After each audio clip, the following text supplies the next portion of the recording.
everybody, Heather Donnelly here with this week's episode of Rowdies Weekly. The Rowdies are coming off a 2-2 tie against the Ottawa Fury with goals by Tampa and Darwin Espinal. Darwin will join us in just a little bit, but first we're chatting with head coach Stuart Campbell. Stuart, in that game in Ottawa, you guys went down 2-0. What went through your head at that point? That we needed a goal before half-time. And you got one. Take me through the rest of the game. Yeah, obviously the first half I thought was very close. I didn't think there was much difference in performance levels between both of the teams. I think they had 3 shots on target, scored 2 goals. I think we had 3, only scored 1. So we went in, had a good chat at half-time. We firmly believed that we could go out and get a result, and the performance in the second half, it fully deserved the point that we got. What's the biggest takeaway from that game? The players kept going. It would have been easy for us to give in. We had shots cleared off the line. The goalkeeper made 2 or 3 really good saves. It would have been easy for us with a run that we'd been on to get our heads down, start feeling sorry for ourselves. But we kept going. We said it may take until the 90th minute. It wasn't quite as late as that, but it wasn't far off it. Going into this weekend's game against the Cosmos, what has been the focus in training?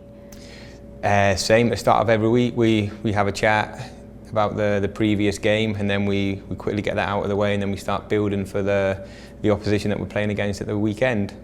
The Cosmos won the spring season, and they're the top team in the overall standings. How huge of a game will this be for you guys? Yeah, it's a big game for us. Obviously we're at home, we've been away, so we're looking to come back to the Owlang and go and get 3 points for us.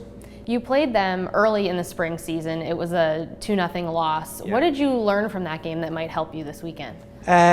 Nothing new really, Heather. As I said, Cosmos over the past couple of years they've been a good team, and when we played them in the spring season, we weren't great that day. That was one of our most disappointing performances of the spring season. As good as Cosmos were, we didn't do ourselves any justice. This weekend, the Rowdies are celebrating the 40th anniversary at this game. As a former player, assistant coach, and now head coach of the team, what does the anniversary mean to you? Yeah, obviously it's huge. It's great for the Rowdies to be celebrating and to be around for as long as they have, and I'm sure there's many more years to come. So we're looking to go out there and put in a performance, not just for the current Rowdies, but also for the former ones. Great, thanks coach. Thanks for stopping by Rowdies Weekly. Thank you.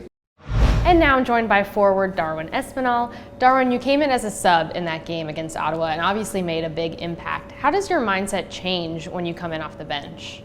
Well, I don't think it changes at all. I think that I want to give as much to the team as I have, and I think that's when I start or when I come off the bench. I don't think it makes a difference.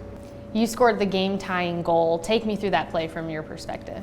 Well, I think it was of a corner, and then the ball came out the box, and then Juan, it was a mess, and then Steph assisted me, and then I was just in the right spot at the right time. How huge was that for you guys to come back from Ottawa with a point in that game?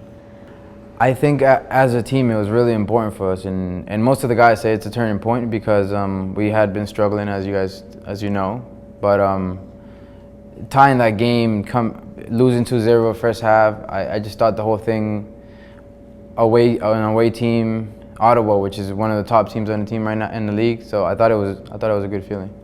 Last month you spent some time on international duty, helping Honduras qualify for the 2015 Olympic qualifying tournament. What was that experience like for you?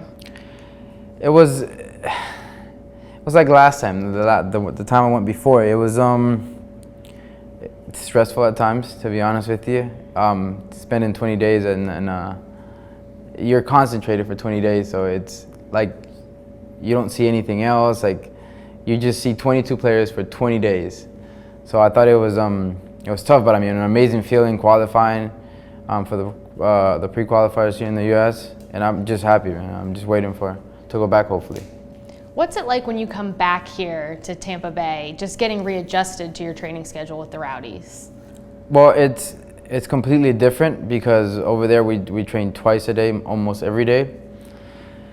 And everything's so scheduled over there. And over here, well, yeah, we have practice in the mornings and stuff like that. But besides that, I have the day off after. So it's not hard to adjust because I ease up into it now when I come here. Over there is a little more schedule everything. But now here, I just come and train, and then I go on with my business. This weekend, you guys are taking on the Cosmos in a really big game. What do you expect out of the game? I expect a very tough team. They're, I think, the top team in the league right now, and they're always up there. So it's always a tough team, a tough game playing them. But we just got to make the best of it, honestly, and get 3 points hopefully at home. Thanks, Darwin. That wraps up this episode of Rowdies Weekly. This weekend, we celebrate 40 years of Rowdies soccer as the Rowdies take on the New York Cosmos Saturday night at 7:30 here at Al Lang Stadium. Head on over to rowdiesoccer.com for a schedule of all of the 40th anniversary events that are taking place throughout the weekend. If you can't make it out to the game, you can watch on WTTA Great 38 or ESPN3. We'll see you next week for another episode of Rowdies Weekly. Thanks for watching.